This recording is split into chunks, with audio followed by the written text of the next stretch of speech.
Let's take you to Mthatha now in the Eastern Cape, where it's a buzz with Youth Day activities. President Cyril Ramaphosa will be delivering the main address at the Mthatha Stadium.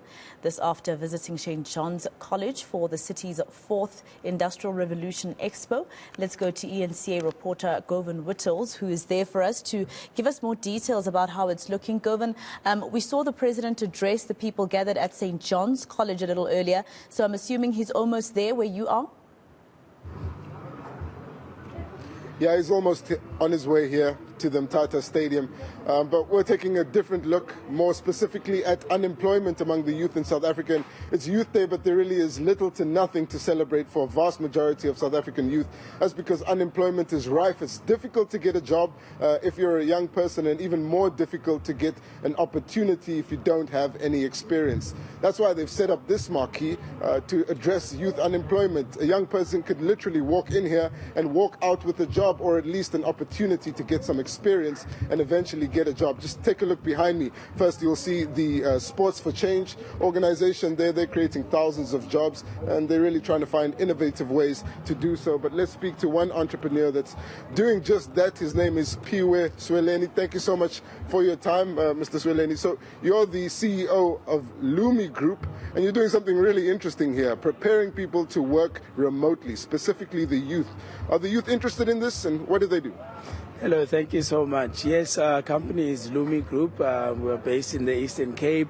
We basically help the youth with remote work. We're looking at alternatives to unemployment. We are a solutions company. We solution on unemployment.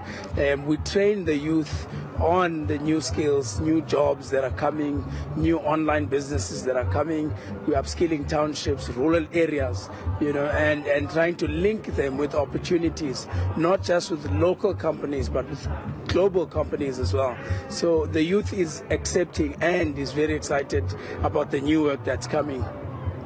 All right, and let me also come in with this question, which is, are there at the moment South Africans that have taken this training up with the Lumi Group that are currently making money remotely? That's correct, yes. We have trained over 300 youth around Eastern Cape.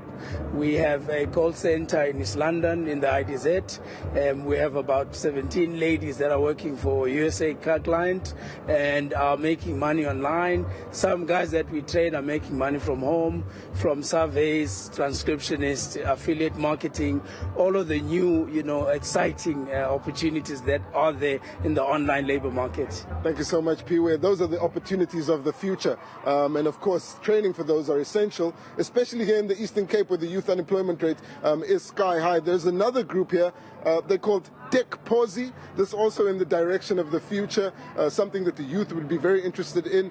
Tando Vimbe is part of Tech Posi. He'll speak to us right now. Just tell me what Tech Posi is. What exactly do you do? So what we do, we focus on digital technology and 4th Industrial Revolution skill sets. We are actually a beneficiary of a program that's called YDX, Youth Digital Exponential, funded by the UIF and through South African Digital Content Organization. And here is our own Tech Posi as a cooperative called Tech Innovators Hub. So we being skilled in 4th Industrial Revolution skill sets, being skilled in fixing cell phone repair, we're being skilled in installing solars, we're being skilled in fixing computers. We also working on apps as well. So it's a program that is very vast, and it's allowing us as entrepreneurs to really build our own source of income and employ other people within the rural communities of Eastern Cape. Yeah, people who could teach those skills are much needed, especially here in the Eastern Cape. Are Eastern Cape's young people coming to Tech Posi to learn these things? Are you making an impact? So the goal of what we're doing, we are making an impact. We are working on growing the brand. We are working with the NYDA. There's a center here in Mthatha called the Cooperative Development Center. We've partnered up with the Cooperative Development Center and the NYDA to work with youth and youth-owned businesses and cooperatives, and making sure that they are digitally ready, and also job opportunities as well. All right, thank you so much. That's Thando Vimbe from Tech Posi. Of course, these jobs are really exciting. They're called jobs of the future, and they're jobs that the young people of South Africa are really interested in. But there are other industries that also present opportunities. Just take a look behind me. Once again, youth that are invited to help manufacture toilet paper. That's white gold and one of the most basic supplies that's needed in South Africa. And here you can walk into this marquee and hopefully walk away with an opportunity to learn how to make toilet paper, and an even bigger opportunity to perhaps start a toilet paper making factory. And these are just some of the things that the government has rolled out in this area because of the high youth unemployment, to respond directly to those needs. But the statistics tell us that it still isn't working, and that youth unemployment continues to rise. Whether or not the president has a plan to fix that is something that we expect to hear as soon as he arrives, and we understand he is on his way. It's back to you. All right, Govan, in fact, we do have our other colleague, Moloto, who is actually at the St. John's College, where the president spoke a little bit earlier today. Moloko, I see you have some of the pupils behind you. How did they receive all the promises the president made today? Hello, Masero. Well, we are in what is called a cyber lab, a cyber room. It's basically all I see here around me are computers, and of course the president has just left a short while ago. He earlier addressed a group of pupils in this particular school, and really the important thing that the president was talking about was all around digitization, the fourth industrial revolution.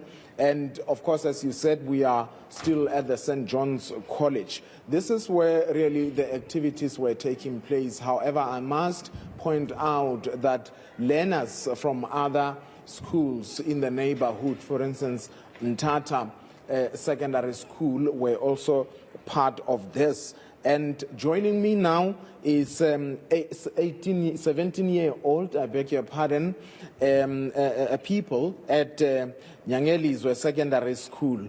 And it's important to mention that the neighboring schools are also allowed to come and participate in all the activities that are taking place at the St. John College, which is considered as a hub taking the lead in as far as the fourth industrial revolution is concerned. Ceci, thank you so much for agreeing to speak to us. Firstly, tell us your understanding of the fourth industrial revolution, as it has now become the talk of town. Firstly, I would like to elaborate and say that now that our world is improving and our education definitely has to improve, so technology, according to my perspective,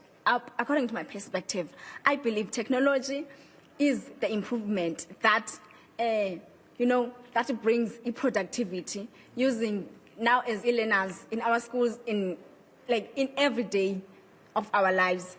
Education now are being introduced to tablets, computers that are part of the technology. So now we can as students increase our our knowledge, information, and now have ambitions that will take us into higher grade. Using the technology as well in fourth industry. Yeah, the president earlier, when he was addressing the audience, they promised to give you guys what he calls for IR material. Specifically, what do you guys need here in this particular town? Basically, I would base my opinion according to my school.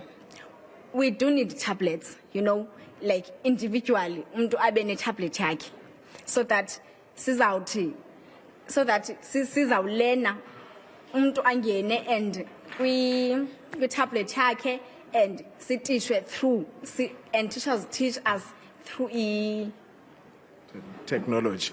All right, thank you so much. Let me also, Masero, go and speak to other learners in this particular room. My brother, thank you so much. What did you understand the president's message around young people having to go into the digitization space to be in as far as the opportunities that are in this particular 4IR are concerned? I understood that we are given a chance as the youth to be the change of our world. especially the Eastern Cape.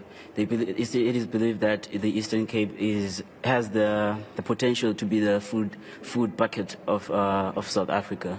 Yeah, I think I understood that. Yeah. Just finally, today as we are commemorating the Youth Day, looking at the challenges that are facing young people throughout the country, be it teenage pregnancy, joblessness, and all that, do you have hope in the future of this country?